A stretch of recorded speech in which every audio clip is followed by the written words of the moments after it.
Somewhere on this planet right now, someone is standing at the edge of a bridge. Not a bridge over a river, not a bridge over a highway, a bridge suspended over a void so deep. The clouds drift below their feet. And here's the thing, they chose to be there. Because for as long as humans have walked this earth, we have stared into the most impossible places and asked one single question: what if we could cross it? Today we answer that question 5 times over. From the highest bridge ever built to a jungle walkway swinging above an ancient rainforest, these are not just structures. They are declarations. Proof that nothing on this planet, no gorge, no mountain, no 2,000-foot drop, can stop a determined human being.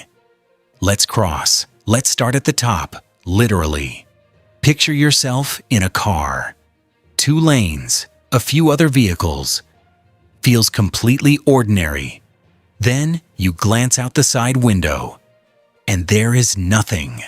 Nothing but open sky for 2,000 feet, straight down. Welcome to the Huajiang Canyon Bridge in Guizhou Province, China, the highest bridge on the surface of this earth. When engineers first surveyed this canyon, the numbers were almost laughable. The gorge stretches nearly a mile wide. The valley floor sits so far below that on certain mornings it disappears entirely beneath the clouds. Building here wasn't just an engineering challenge, it was an act of defiance against the landscape itself. What they built is staggering. A cable-stayed bridge so tall that if you dropped the Eiffel Tower into the canyon beneath it, you'd still be looking up at the roadway, but the bridge is only the beginning. On the canyon walls, glass-paneled elevators carry visitors down into the gorge, the cliff face sliding past the transparent walls as the valley floor rises slowly up to meet you. And for those who need something even more intense, the bridge has become one of the premier bungee jumping destinations on the planet. Jumpers step off into open sky, the canyon swallowing them whole for a few breathless seconds before the cord snaps taut. This bridge didn't just connect 2 sides of a mountain. It turned an unreachable wilderness into a destination people now travel thousands of miles just to stand on.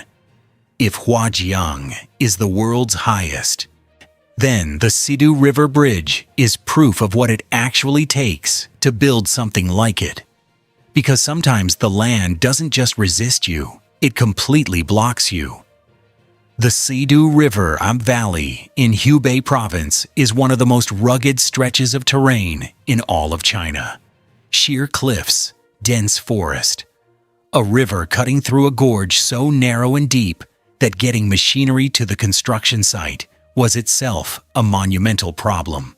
So how do you begin to build a bridge across a gap you can't even reach? You fire a rocket across it. That is not a metaphor. Engineers launched an actual rocket, trailing a thin pilot cable from one cliff edge to the other. That single cable became the seed of everything that followed. From it, they pulled heavier lines, then steel ropes, then the massive suspension cables that would eventually hold up hundreds of thousands of tons of bridge. The finished structure spans nearly 1,100 meters of open gorge. Workers lived on scaffolding hundreds of meters above the valley floor. Every beam, every bolt had to be transported to a location that barely exists on most maps. Problems were solved in real time, in mid-air, above a river most people will never see. The rocket that started it all sounds like a legend. The bridge it built is very, very real. We leave steel and concrete behind now and travel to something far more alive. Kakum National Park in southern Ghana is one of West Africa's most biodiverse rainforests. Towering hardwood trees stretch 150 feet into the sky, their canopies forming a dense living ceiling above the shadowed forest floor. But up in the canopy, up where the light breaks through, it is an entirely different world. And the Kakum Canopy Walk puts you directly in the middle of it.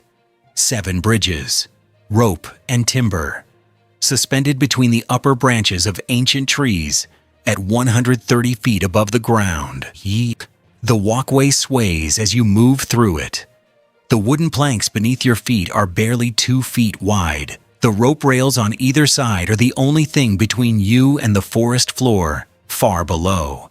No steel cables, no concrete anchors. What you get instead is something that feels borrowed from a different era, a structure that exists in harmony with the forest rather than imposed upon it. Most of the world's great bridges are triumphs over nature. Kakum is an invitation into it. The birds are different up here. The light is different. You are no longer standing at the edge of a forest. You are suspended inside it, moving through a space that belongs entirely to creatures with wings. For those who accept the invitation, swaying, gripping the ropes, laughing with that particular mix of terror and joy, Kakum offers something no steel bridge ever can. A reminder that the most profound experiences are often the ones that feel the most fragile. Now we return to stone, ancient stone, and a pathway that spent decades as the most forbidden walk in Europe. The Caminito del Rey threads through the Malaga province of southern Spain, pressed against the vertical walls of the Coro Gorge like a piece of tape on a cliff face. It was built in the early 1900s, so workers could access 2 hydroelectric dams at opposite ends of the gorge. For decades it served its purpose quietly. 3 feet wide, bolted directly into the rock, hundreds of feet above the river below. Then the maintenance stopped. The concrete crumbled, sections collapsed, and for years the path was officially closed, which only made it more magnetic to the adventurers who sneaked onto it anyway. In 2015, after full restoration, the Caminito del Rey reopened to the world, and what a thing it is. At its narrowest, the path is barely wide enough for 2 people to pass. On one side, the cliff wall, close enough to touch. On the other, nothing.